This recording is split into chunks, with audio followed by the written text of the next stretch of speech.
ආර්ථික හදන්නේ කොහොමද ඉංග්‍රීසියෙන් කතා කරලා සුද්දොත් එක්කෙන් ආධාරයක් ඉල්ල ගන්න. එයාගේ ඉංග්‍රීසි සුද්දන්ට තේරෙන්නේ නැහැ. ඒ නිසා සුද්ද බලන්න මොකද්ද මේ කිව්වේ කියලා. Look around this gold faced green.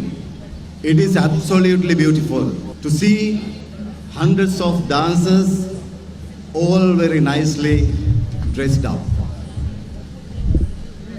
Smiling and standing together is a sight I will never forget. This sight in my life I'll never forget. Yeah. Are you going to repatriate the Iranian personnel back to Iran, or are you under pressure from the US to hand them over, to encourage them to defect, sir? Yes.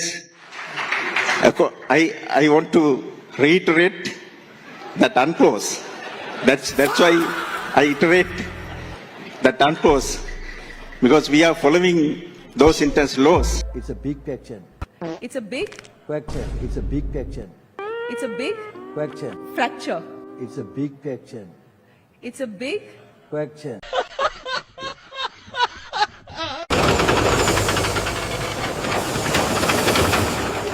ඇයි බම් මේ හිල් ජයශාන්ත අයියගෙන් අහන්න වෙනවා. ඔබතුමාට එදා වැරදිලද කියවුනේ ශානි සහ මේක කතෝලික සභාවෙන් පත් කරාගෙන මම එහෙම කියලා නැහැ. දිගටම දානවා. ඔබතුමාලා අහලා බලන්න. මම එහෙම කියලා නැහැ. ඒ පරීක්ෂණ වෙනුවෙන් සුදුසු නිලධාරීන් අවශ්‍යයි, දක්ෂ බය නැති නිලධාරීන් අවශ්‍යයි කියන එක මේ රටේ පාතෝලික ජනතාවගේ විතර නෙමෙයි හැම කෙනාගේම ඉල්ලීම. අද ඒක වෙලා තියෙනවා. කවුද ශානිය බේසිකට දාන්න කියලා කියන්නේ? ක්‍රිස්තියානි ජනතාවගේ ප්‍රධාන ආගමික නායක වෙච්ච කාදිනතුමා ඇතුළු නායකයා. රවිසිංහරත්න මෙතුමා දාන්න කියන එක ඉල්ලීමක් ඒ කතෝලික ප්‍රජාව, ක්‍රිස්තියානි ප්‍රජාවේ. විශේෂම මේ ඩෙන්ගු හැදිලා තියෙන අයගෙන් 25% පාසල් ළමුන් 4න් පංගුවක්. ඒතර මේ ප්‍රශ්නේ පිළිබඳව තමුන්නාසේ මෙතන කතා කරනකොට ඒක දේශපාලන ප්‍රශ්නයක් වෙන්නේ කොහොමද? ගරු කතානායකතුමා අද නම් නිලධාරී කැඳවන්නේ. අද නම් ජනාධිපතිවරයා සාකච්ඡා කරන අද සාකච්ඡා වල වැඩක් තියනවද? මිනිස්සු 167ක් මැරලා තියෙනවා. 65000කට හැදිලා තියෙනවා. අද සාකච්ඡා කරනවද? එතරකල් බුදියාගෙන හිටියද? එතරකල් නිදාගෙන හිටියද? අපි අහන්නේ. එතරකල් කෙසෙල් කම්බුවද? එතර අපිට අහන්න තියෙන්නේ. 65000කට හැදිලා 167ක් බැරිලා අද සාකච්ඡා කරනවලු. සමුනසල බලන්න ඔත්තර කරනවද? අද නම් සාකච්ඡාව කඳවන්නේ 167ක් මැරිලා අයිඩියත් වහලා රාගම වහලා හරි ඒක 65000කට හැදිලා ඒකෙන් 24න් පංගුවක් කැවිලා කරු කතානායකතුමනි ඒකෙන් පාසල් ලමුන්නා දරුවෝ මිය යනවනම් මිනිස්සු බය ජීවත් වෙනවනම් දැන් ඕනකම තියෙන කරු කතානායක විසඳුම දැන් ඕන තියෙන තවත් කතා සාප්පු නෙවෙයි.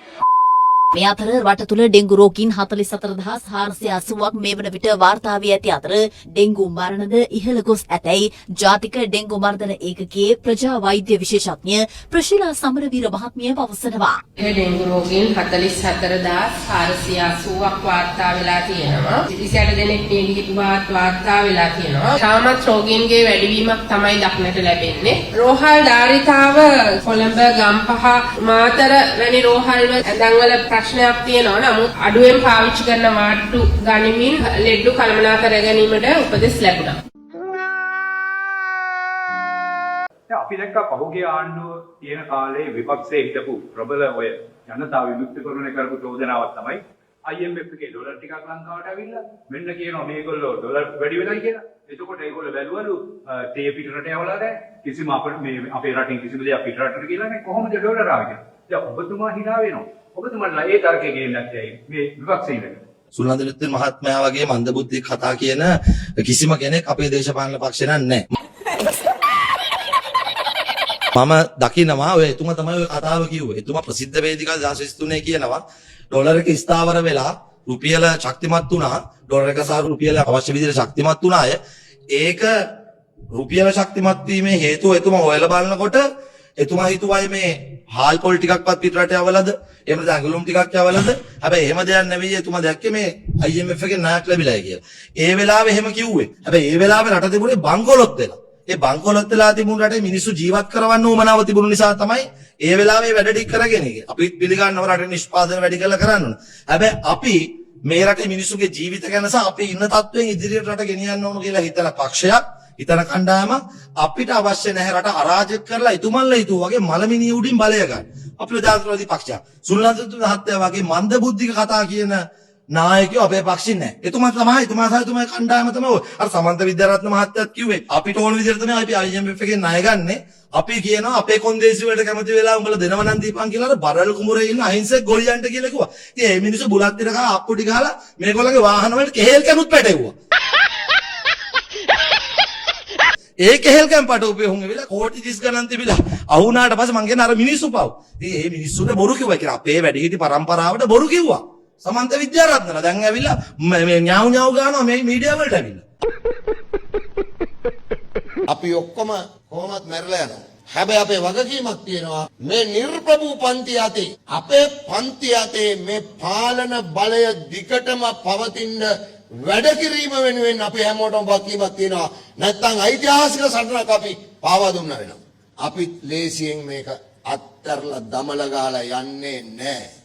වීයලේ මණ්ඩලය අපි රජය කියලා කියමුකෝ. වී මිලදී ගන්න ගොයන් කපන කාලේ. මේ කියන්නේ ගොවියන්ගේ වී ගන්න. ව්‍යාපාරිකයන්ගේ වීයලේ මණ්ඩලය ගන්න නැහැ. වෙලෙන්දන්ගේ ඒවා වීයලේ මණ්ඩලය ගන්නෙ නැහැ. ඒතකොට දැන් වෙනකොට කොහෙවත් ගොයන් කපන්නේ නැහැ. ගොයන් කපනකොට තමයි වීයලේ මණ්ඩලය වී ගන්න. ඒ නිසා උද්ඝෝෂණ එකක් නෙමෙයි 100ක් තිබ්බත් කොළඹ නෙමෙයි වෙන කොහේ හරි තිබ්බත් වීයලේ මණ්ඩලය වී ගන්නේ ගොයන් කපනකොට. 150 කතාව කිව්වේ ඒ කාලේ නිෂ්පාදන පිරිවැය ගොඩක් වැඩි. වීයලේ මණ්ඩලය මිලදී ගන්න ආයි මේ යල් කන්නේ ගොයන් කැපෙනකොට. ඒක තමයි උත්තරේ. Nice. කවුරු හරි මගෙන් ඇහුවොත් නැවත තෙල් මිල වැඩි වෙනවද කියලා මගෙන් ඇහුවොත් මම ඔබෙන් අහනවා යුද්ධ ඉවර වෙන්නේ කවදද කියලා.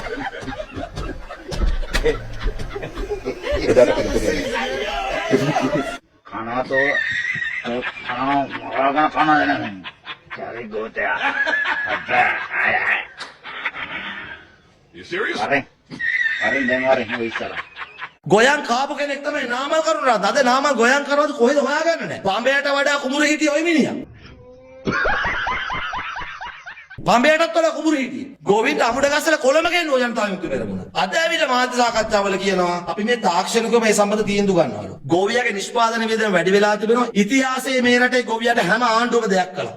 ඔය 70 වසරේ සාපි කියලා ඒගොල්ලෝ කිව්වේ. හැම ආණ්ඩුවම කරා. ගොවියට සාධක මිලක් දුන්නා. මේ වතාවේ තමයි නිෂ්පාදන වියදමවත් කවර් කරගන්න, ආවරණය කරගන්න බැරි විදියට තමයි මාකට් එකේ මිල ඇදලා තියෙන්නේ. ඇයි ඒ? පොන්නි සම්බගේ අල්ල දාලා දෙනවා මාකට් එකට වසන්ත සමරසිංහ. ගේන්නේ නැහැ කියලා කිව්වේ. ගොවියා වෙනුවෙන් කිඹුල් කඳුරු වල ගිහිලා දසතේ පොරොන් දුන්නා රූපවාහිනී නාලිකාවල. දැන් ඇත්ත ප්‍රශ්නේ තමයි ගොවියාගේ වීයලියු මණ්ඩලය ගන්නෙත් නැහැ. මෝල් හිමියා තමයි මුරට ඇවිල්ලා වී ටික ගත්ත වෙනද අපේ මුර වලට ඇවිල්ලා මෝල් හිමියා ගන්නෙ නැහැ. මොකද මාකට් එකේ ඇදලා තියෙන ප්‍රයිස් එක තියෙන්නේ මේ තියෙන ඉන්දියාවෙන් ආනයනය කරපු සහල් එක. දැන් කියන්නේ ඉන්දියාවෙන් මේ අතුරක් නැතුව හාල් ගෙනපු එකේ කොමිෂන් එක කාටද ගියේ කියලා. අපිට ඒක කියනවා සමරසිංහ දැන්. දැන් මේක රටේ ගොවියට උත්තර දෙන නාමල් කරුණාරත්න. ඕගොල්ලෝ ගිහිල්ලා ගොවියා ඉස්සරහා උර බැරන්ඩි වෙනාන් කෑ ගහලා බලය ගත්තනේ දැන්. ගොවියට අමුඩ ගැස්සෙව්වනේ. කොළඹ ගෙනාවනේ. දැන් ගොවි බිම වලට යන්න බෑ. ගොවි බිම වලට යන්න විදියක් නැහැ. ගොවියෝ දැන් උද්ඝෝෂණය කරනවා. ගොවියාට ඉතාමත්ම තිරස්චීන විදියට කිසිම සහකම්පනයක් නැතුව මේ රටේ වැඩ කරපු එකම ආණ්ඩුව තමයි මේ පත් වෙලා ඉන්නේ.